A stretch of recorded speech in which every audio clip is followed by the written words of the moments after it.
காங்கிரஸ் கட்சியினுடைய மாநில தலைவருக்கும் தேசிய அளவில் தமிழ்நாட்டை கண்காணிக்கக்கூடிய மாநில பொறுப்பாளராக இருக்கக்கூடிய கிறிஸ்தவர்களுடைய கருத்துக்கும் மாறுபட்ட நிலை இருக்கக்கூடியதை பார்க்க முடிந்தது.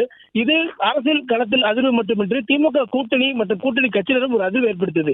ஏனென்றால் காங்கிரஸ் கட்சி திமுக கூட்டணியில் அங்கம் வைக்கக்கூடிய தேசிய அளவிலான ஒரு கட்சி, தேசிய அளவில் இந்த இந்திய அலையன்ஸ் என்று சொல்லக்கூடிய அந்த கூட்டணியை முன்னெடுக்கக்கூடிய ஒரு கட்சி, அவ்வாறான ஒரு கட்சி திமுக கூட்டணியை விட்டு விலகக்கூடிய மனநிலைக்கு வந்துவிட்டார்கள் என்பது ஒரு பெரிய கசப்புணர்வு ஏற்படுத்தியது. அது காரணம் அண்மையில தாவேகாவுடன் காங்கிரசுடைய தொகுதி பங்கீடு கூட்டணி அமைப்பது தொடர்பான பேச்சுவார்த்தையில் முன்னேற்றம் இருப்பதாக வெளியேறிய தகவல் ஒரு பெரிய அதிர்வாக ஏற்படுத்தியுள்ளது.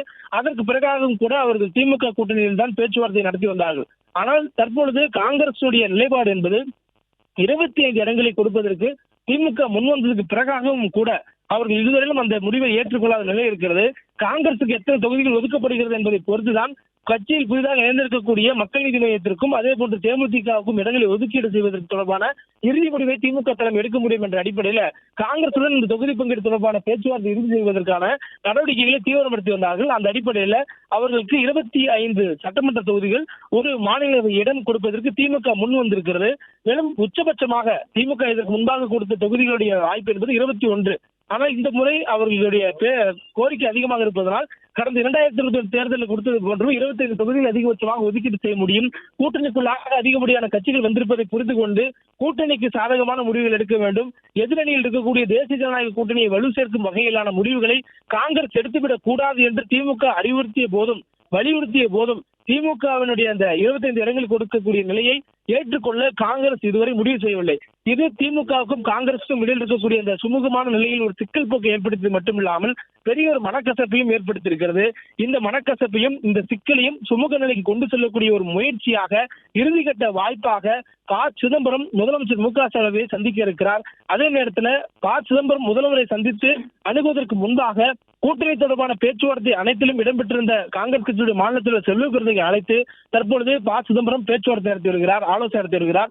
இந்த ஆலோசனைக்கு பிறகாக முதலமைச்சர் சந்தித்து அவர்கள் அதிகபட்சமாக தொகுதிகளை கேட்டுக் கொள்வார்கள் என்றும் சொல்லப்பட்டிருக்கிறது. மேலும் கூடுதலாக கால அவகாசம் கேட்பார்கள் என்றும் சொல்லப்பட்டிருக்கிறது. ஏனெனில் திமுக காங்கிரசுடைய பேச்சுவார்த்தைக்கு பிறகாக 25 இடங்களை கொடுப்பதற்கு நாங்கள் முன் வருகிறோம். அதற்கு பிறகாக எங்களுக்கு தொகுதிகள் ஒதுக்க முடியாது, மற்ற கட்சிகள் ஒதுக்க வேண்டிய நிலை இருக்கிறது. இதை ஏற்கிறீர்களா இல்லையா என்பதை பதிலை சொல்ல வேண்டும் என்ற ஒரு நிபந்தனையும் ஒரு வலியுறுத்தலாக அவர் வைத்ததாக சொல்லப்படுகிறது. இந்த சூழல்ல அதுக்கான நேரங்களை குறுகிய காலத்தில் இருப்பதால் ஆலோசித்து தேசிய தலைமையுடன் ஆலோசித்து முடிவுகளில் இருக்க வேண்டிய தேவைகள் இருப்பதை காங்கிரஸ் கட்சியுடைய மூத்த தலைவர் சிதம்பரம் முதலில் சந்தித்து அதுக்கான நேரங்களை கேட்பார் என்று சொல்லப்படுகிறது. அதே நேரத்தில் அதிகபட்சமாக திமுகவிடமிருந்து எத்தனை தொகுதிகள் பெற முடியும் என்பதில்தான் முனைப்பு காட்டுவார் என்றும் சொல்லப்படுகிறது. மேலும் காங்கிரஸ் திமுக கூட்டணிக்குள்ளாக தற்போது இருக்கக்கூடிய ஒரு கசப்பு நிலையை மாற்றுவதற்கான ஒரு முயற்சியாகவும் அவருடைய சந்திப்பு என்ற தினம் அமையும் என்று சொல்லப்பட்டிருக்கிறது. இந்த சந்திப்புல முதலமைச்சருடன் பங்கேற்பதற்காக திமுகவுடைய துணை பொதுச் செயலாளர் கனிமொழி அவர்களுக்கு அழைப்பு கொடுக்கப்பட்டிருக்கிறது. காரணம், காங்கிரஸ் கட்சியினுடைய அனைத்து மட்ட பேச்சுவார்த்தைகளின் பொழுதும் அதனுடைய பேச்சுவார்த்தையை தலைமை தாங்கி நடத்தியிருக்கக்கூடியவர் கனிமொழி அவர்கள். அவருடைய இல்லத்தில் தான் இறுதியாக பேச்சுவார்த்தை நடைபெற்றது. அதற்கு பிறகுதான் பேச்சுவார்த்தை குழுவுக்கும் திமுக பேச்சுவார்த்தை குழுவுக்குமான பேச்சுவார்த்தை என்பது நடைபெற்றது. இது போன்ற சூழலில் தற்போது கனிமொழி அவர்களை திமுகவுடைய தலைவர் மு க ஸ்டாலின் அவர்கள் அழைத்திருப்பதாக சொல்லப்பட்டிருக்கிறது. அவரும் இந்த பேச்சுவார்த்தையின் போது பங்கேற்பார் என்று சொல்லப்பட்டிருக்கிறது.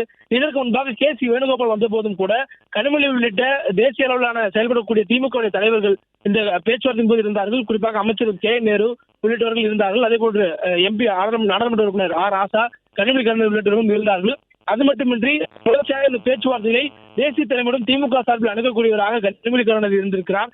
தொடர்ந்து அவர்களுக்கு எத்தனை தொகுதிகள் ஒதுக்கப்பட வேண்டும், அதற்கான காரணங்கள் என்ன, கூட்டணியுடைய நிலை என்ன, எத்தனை கட்சிகள் வந்திருக்கின்றன, திமுக கூட்டணியில் தற்பொழுது வரையிலும் 19 கட்சிகள் இடம்பெற்றிருக்கிறார்கள். கடந்த முறை 2020 சட்டமன்ற தேர்தலில் போட்டியிட்டதை விட கூடுதலான கட்சிகள் திமுகவை நோக்கி வந்திருக்கக்கூடிய சூழல்ல திமுக அந்தந்த கட்சிகளுக்கு ஒதுக்கப்பட வேண்டிய தொகுதிகளை ஒதுக்க வேண்டிய கடமைக்கு ஆட்பட்டிருக்கக்கூடிய சூழல்ல காங்கிரஸ் கட்சியை கேட்கக்கூடிய அதிக எண்ணிக்கையிலான தொகுதிகளை கொடுப்பதற்கான சாத்தியங்கள் இல்லை என்பதை எடுத்துரைப்பதற்காக பல கட்ட முயற்சிகள் எடுத்துரைத்த போதும் கூட காங்கிரஸ் கட்சி தங்களுக்கு என்ன வேண்டுமோ அதை கேட்டு பெற்றுவிட வேண்டும் என்பதில் இந்த முறை மிக தீவிரமாக இருப்பதை பார்க்க முடிகிறது.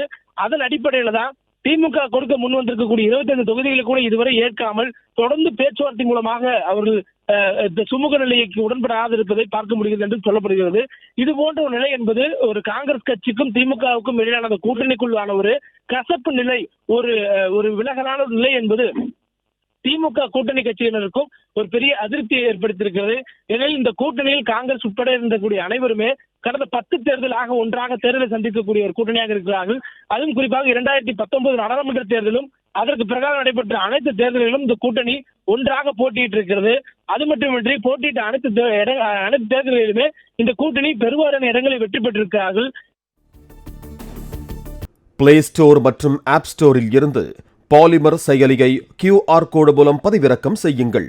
செய்திகளை உடனுக்குடன் பெறுங்கள்.